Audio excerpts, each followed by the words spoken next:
How's it going? Well, Chris, thank you very much. You know, I heard the Hunter Biden comparison, and I just want to apologize. I understand that I am not the upstanding human being that the media will make out Hunter Biden to be. You know, sort of amazing though. I mean, the craziness that's going on with that one right now, right? We see he shows up to Washington. They wonder why a crackhead is making millions from the Chinese government. Why the grandchildren are making money, the ex-girlfriend, the brother's widow that was also a girlfriend, everyone's on the Chinese payroll. And yet, I'm the one that did 50 hours of testimony before Congress. I mean, you know, he shows up, he's being terribly treated. I'm saying, wait a minute, I'm the guy that did 50 hours of testimony for treason, so we understand. Treason is a crime punishable by death. Hunter can go there, nothing wrong. Why are you being mean to me? It's like a 40-year-old, 50-year-old baby, right? It's like, I went because I'm a man. You show up, you deal with these things. I know it's nonsense, right? Russia was one of the largest lies ever perpetrated on the American public. And yet it was the gospel. There are those who still run with it as though it is such. And all of this stuff is designed to make sure that you guys lose faith in your country. And that's easy to do. But we actually have a chance to right that. The one good thing about the insanity that we've seen over the last few years is it's so ridiculous that people now get it. The lies, the deceit, the obfuscation, everything. You know, those people who are working hard, and I get it, man, like working hard to live their American dream, what hasn't been exported to China, what hasn't been sent abroad, what hasn't been totally destroyed. A couple minutes a day, they're listening in the background. Well, there must be some truth to that, right? I say, like, is that true, or did you see it on CNN? Like, because they're two very different things. And that's a lot of what we're dealing with right now in this primary. You saw, it was sort of amazing, right? The hot mic moment yesterday with Chris Christie. Ron DeSantis called him to thank him. Like, wait a minute, so you thank a neocon design basically put in there to go after the America First movement, and then, you know, Chris says the other part out loud, like, of course, Nikki has no chance. She's, you know, like if the deep state could make a candidate in the lab as like a fake conservative, like you get Nikki Haley, like she'd be a wonderful candidate for the Republican Party in 2008. It's like Hillary Clinton pretending to be a conservative. Doesn't work anymore. You guys get that. You know, I keep seeing people touting, you know, Bidenomics. I'm like, I don't know, man, I was a business guy before we got into this charming world of politics. Charming. And I was like, I can't think of a single metric where anyone is better off now than they were 3 years ago, even with COVID, frankly, right? They failed step after step. They're mortgaging our futures to the hilt. They're trying to get us into every war imaginable. And that's not just the Democrats, that's also the vast majority of the Republicans in Washington, D.C. And that's why they're going after Donald Trump the way they are. Right? You'd think some of these things would be fairly easy for someone like, I don't know, Ron DeSantis to say, hey, you know, the weaponization of the federal government and the DOJ against Joe Biden's primary political opponent would be wrong. But he's not going to say that. That would stand in the way of his ambition. They'll destroy your country to further their own goals and agendas. They couldn't care less. Again, that was evidenced by the call to Chris Christie yesterday. They're doing these things repeatedly. You notice the patterns, right? Ron did the, no, we really shouldn't get a war in Ukraine, Tucker Carlson. The next day, one of the billionaire donors calls, I have changed my mind entirely on this issue. They're beholden. The billionaire donors, the same people that shipped your American dream abroad and to countries that hate your guts, they want a candidate that when they call, jump. Yes, sir, how high? Right? They'll, oh yeah, we're America first, unless we can save half a cent on a widget. If they can save that half a cent, your jobs are gone abroad. Right? Nikki Haley was wonderful on the board of Boeing. How's Boeing doing these days? Like, doors are falling off planes mid-flight because that same consultant class that doesn't actually know anything about airplanes told them, hey, you can save that 2 cents on the plane if you ship the jobs to China or India, or have some engineer who's never actually built a plane tell you how to value engineer something. And then we're shocked when, a couple years later, doors are falling off planes in mid-flights, planes are dropping out of the air. You combine that with what you see with DEI hiring practices. I don't know about you guys, but I'd like a pilot that actually knows how to fly the plane. Doesn't seem unreasonable. And yet these days that's sacrilegious. You've seen what's going on at what we once thought, one of them was my alma mater. In universities, you had Harvard, MIT, Penn, now Johns Hopkins. Something that if you did, you'd be thrown out on your butts in about 2 seconds. But if they're installed puppet leaders, well, you can plagiarize. You can, sort of support Hamas in the mass murder and rape of young women and girls in the streets of Israel. That's fine. It's different. It's not a violation of our policies when it's one of our puppets. So what's going on in America today? The Democrats love to go around and say, hey, they're fascist. They're fascist. I'm like, I don't know. I don't see any Republicans out there trying to jail their political opposition. I think what they want to put my father, what is it, 1,000 years? He's a young and vibrant man. You see that. You saw it in the town hall last night. A lot of energy. 1,000 years is a long time. For what? A fake insurrection? Like literally, just so we understand, the first unarmed insurrection in the history of the world. We're innovative. We're good at stuff, but I promise you, the most heavily armed population in the world, if it was a real excellent insurrection, isn't showing up that way. It's the first insurrection where the tour guides, feds, or other people working in there, were actually armed, but the apparent insurrectionists were not. And we're led to believe that this is all the gospel, right? The media tells you this. Oh my God, you have CNN reporters as recently as, a couple days ago, crying. Thank you for, we're living a joke, right? It's literally a caricature of itself. But that's exactly what's going on in all of this. They're going after Trump because they understand Trump is the only guy that has the guts to stand up to this. The only guy that's going to call it out. The only guy that's not beholden to the puppet masters. That's right. Yep. And that's why they're going after him so much harder. And that's why, by the way, it's not just the Democrats. It's also the Republicans. Because guess what? There's been no consequences for Republicans when they fail miserably. There's no accountability. They get the same board seat that the woke general gets for failing. Rinse and repeat. Rinse and repeat. And that's why this Monday is so critical.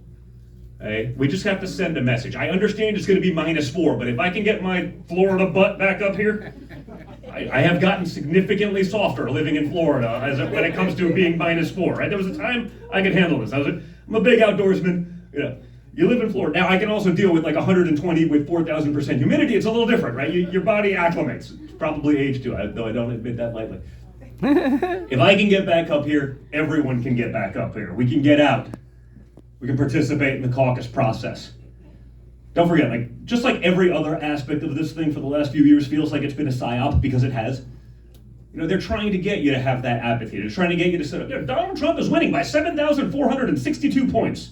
You should just stay home. That's what they're trying to do. Because they want to say, when you win by even a large margin, they'll say, see, the walls are closing in. There's blood in the water. The deep state's preferred candidate in the billionaire donor class, Nikki Haley, is surging rapidly. Well, because everyone's like, we're winning by so much, we're sat at home. Why would you go out? It's -4. Don't think that way. Again, as evidenced by the call with Chris Christie and Ron DeSantis yesterday and Nikki Haley, right? They're working at this point for the Democrats. They're working for the DC insiders. They want you to stay home so they can drag that out, so the consultant class can say, no, we should fight this primary for another 6 months so that we can take, what did Jeff Rowe take from Ron DeSantis? About 68% of every dollar raised in $200 million super PAC, so we can keep enriching ourselves. That's how it works. That's the game.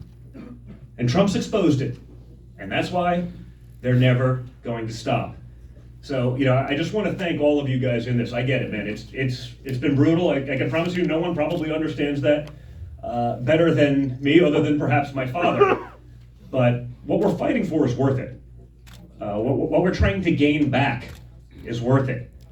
When you look at what my father was able to accomplish when he was in charge, it's astounding, but it's more astounding when you actually realize what he was actually up against. The Republicans weren't with him, right? Paul Ryan shut down the wall. What could go wrong? Now we have, 15,000 people coming across a day. We're throwing kids out of their high schools so we can house illegal immigrants. You, by the way, the American taxpayer, have the privilege of paying for that. It's not just you.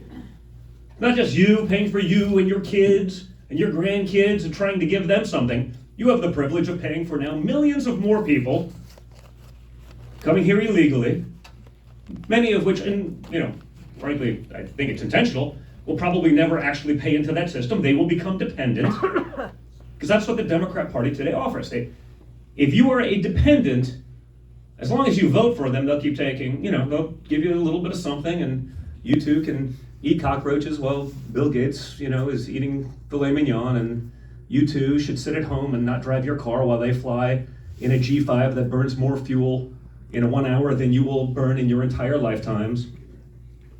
And you should have nothing and own nothing and be happy. That's not the America I grew up in. That's not the American dream. But it's what they'd have you believe is true. I mean, I'm watching, every day it literally feels like I'm waiting for Ashton Kutcher to jump out of a cake and being like, you're being punked. No, seriously, I'm watching videos, yesterday, high schools in New York. Kids, we're going back to remote learning, which failed miserably, so that we can house illegal immigrants in there. Hotels in New York, here's your voucher, and you're staying in a $500 a room night forever. We'll keep paying for it. Veterans in their 80s being thrown out of nursing care facilities. Again, they want to take that guy who's served his country, paid his taxes for 80 years, throw him out onto the streets so that they could give someone who came here illegally free room and board in perpetuity. I mean, it's hard to believe, right? They give you a hard time, you're not allowed to say Manchurian candidate. I'm like, no, just let's play it out. If you were trying to destroy America from within today, what would you do differently than today's Democrat Party policies? And I don't say Joe Biden because, in all fairness, no one believes this guy's in charge of anything. I mean, he's not in charge of his own faculties, let alone decisions, but someone is, and he'll gladly sign it. Right? I mean, he can't find his way off a stage like this. That is, hey, everyone makes a mistake. No one makes a mistake every day, right? He falls upstairs, he falls downstairs. He can't find his way off a stage, he can't remember who he's introducing. I got to watch the Jill Biden interview. Oh, you don't see how hard Joe works. I go, wait. He's been on vacation, statistically proven, 40% of his presidency. I mean, everyone likes a little vacation. If you're the president of the United States, you don't get to vacation. You certainly don't get to vacation 40% of the time. That said, when you actually see him in action, you say, maybe he's better off on vacation. Or maybe we are. Because it hasn't worked. I hear about Bidenomics. I'm like, again, hey man, full disclosure, I'm the son of a billionaire from Manhattan, and if I'm pissed off when I go to the supermarket, I'm not supposed to notice the difference.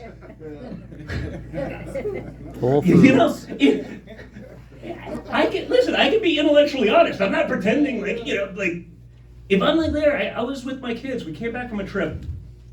I took 2 of my boys on a fishing trip, and I came back. We were in Anchorage Airport in Alaska. So I was on maybe one of those planes that the doors keep falling off. We went to McDonald's for an 11-year-old, a 14-year-old, and me, and it was $39. And like I said, if it was $50, it's probably not. I'm not telling them not to get whatever the heck that they were getting, but if I'm sitting there being like, man, that's crazy. What's it doing to someone making 60 grand, working their ass off? I'm not supposed to know, and the politicians that we have representing us in DC, they don't even get it. They don't even notice. Or they couldn't care less, and that's probably worse. But they couldn't because they keep doing it over and over again. It's Einstein's definition of insanity, right? Do the same failed thing over and over again and expect a different result. Like, that's not going to happen. We actually had good prosperity. The lowest income earners were actually gaining under Trump. Those policies were working. We were holding China accountable. Now, it's like China's sitting there. This is the greatest thing that could ever happen to them. Yeah, guess what? The $1 billion they gave Hunter Biden, that's the greatest return on investment in the history of investing. And just so we're clear, they're not morons like us. They don't give $1 billion to a crackhead, I can assure you. They're not looking to diversify their portfolio managers by investing with crackheads. Only we're dumb enough to do this kind of stuff. They gave them that money for a purpose. And it's paying off.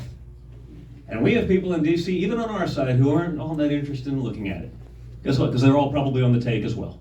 That's true. So we have an opportunity to do something, but we have to do it soon, and we have to do it now. Honestly, at this point, I do believe if we don't sort of all get together as a country in this election, that's over. I mean, what they're trying to do, the things they're implementing, the rights they're infringing on, if you're in J6, you broke a window, you're in jail for 17 years. If you burn down a Target in an entire city block in Seattle, Portland, Kenosha, that's like, wow, you're a hero. Like, I'm trying to understand this one, but when I ask them to explain it to me like I'm a 5-year-old, they can't do it, but it doesn't matter, they're actually still doing it. Again, the people who've screamed about fascism and democracy, the loudest, seem to be acting a lot like fascists. You think that stops? You think that gets better if it's not Trump? Or do you think this is just the gateway drug for them to going all in? To me, that's a no-brainer. And like I said, for me, it was a lot easier to be a real estate developer from New York City. I make a lot of money, I got invited to all the cool person parties, but I actually believe in this stuff, and I believe in our country. I have 5 young kids, and I know how that happens now. Some new hobbies. But now that I got it, we got to actually leave them a country that they recognize, that they can live that American dream. And so we just got to get out there and do that. We got to treat Monday as though we're 10 points back. Again, they want that apathy, the consultant class, the media. They're trying to create the narrative of failure. You can just see it because they say these things out loud at this point. Like, it's like, everyone owes their conspiracy theorist uncle a big apology for the last 7 years because they were right about everything. The media got virtually nothing correct. But doesn't stop them from doubling down, doesn't stop them from telling you that they're the elite, they somehow know better. It's a problem, and I think we can rectify that. It starts right here in Iowa. So I just want to thank all of you guys for all of your efforts. I know that, like I said, it's not easy. It's not easy to be a conservative. It's less easy being vocal about that. It's much harder being a Trump-supporting conservative. But what we're all fighting for is so worth it. It's so important. And honestly, I think America's the last bastion of any of this. I mean, when you look at some of the people, we think, hey, they're just like us. The UK, if you misgender someone, they'll put you in jail for 2 years, just so we understand where we're going. It used to be like, they're like us. Unless you call a dude, a dude. Right? It's like, you grew your hair out a little. Yeah, I've had a mullet too. It doesn't make me a chick, but, I can pretend. I used to have a mullet. New Zealand and Australia, you saw the draconian lockdowns. Hey, our friendly neighbors to the north, Canada, they're a democracy kind of, right? Yeah, they're arresting reporters in the streets for asking about, questions that reporters should ask. Questions that reporters in this country should ask, but they're too busy being regime propagandists. They're not journalists. Come on.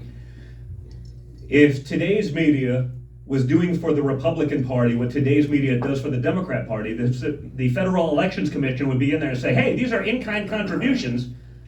You're working for them. And let's just say you've way exceeded your max. But again, it's not just our ideas versus the Democrats' ideas. It's our ideas stymied, shut down, canceled by big tech, trillion-dollar institutions, the mainstream media, while their nonsense, their lies, are artificially boosted by the same thing. So we're not in a fair fight. We can't pretend that we are.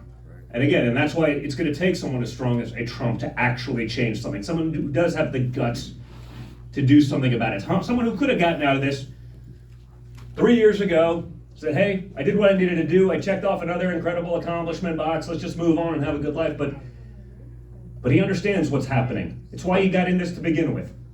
Promise you, he had it pretty good. I got to piggyback off some of that stuff. It was easy. It was, you know, it was pretty good. But now that we're in this, we're not going to stop because it's not what we do. We fight. And what's sort of interesting, you see it going on today in New York and yesterday in Atlanta, and people are starting to get it. Again, the attacks, it's so ridiculous, right? The prosecutor in Atlanta happened to hire someone to try a criminal case who'd never tried a criminal case before, paid him almost $750,000.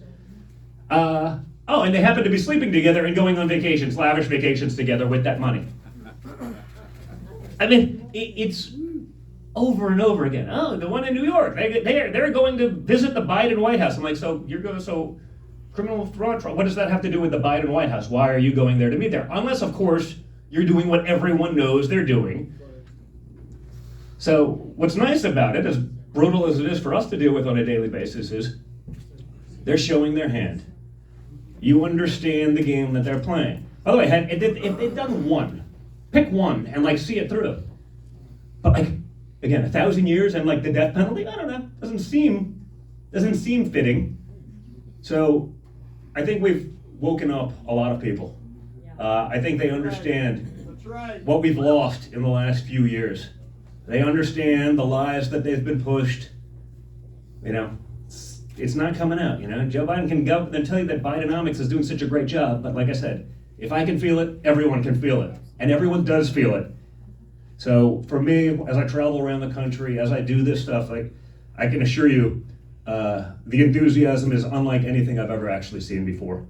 So, let's get out there on Monday. Let's make sure everyone shows up. Call all your friends. If I can get my butt back up here in -4, you guys can get all your friends out to vote. Let's finish this thing early. Let's finish it strong. So just thank you all so much for what you're doing. Really appreciate it.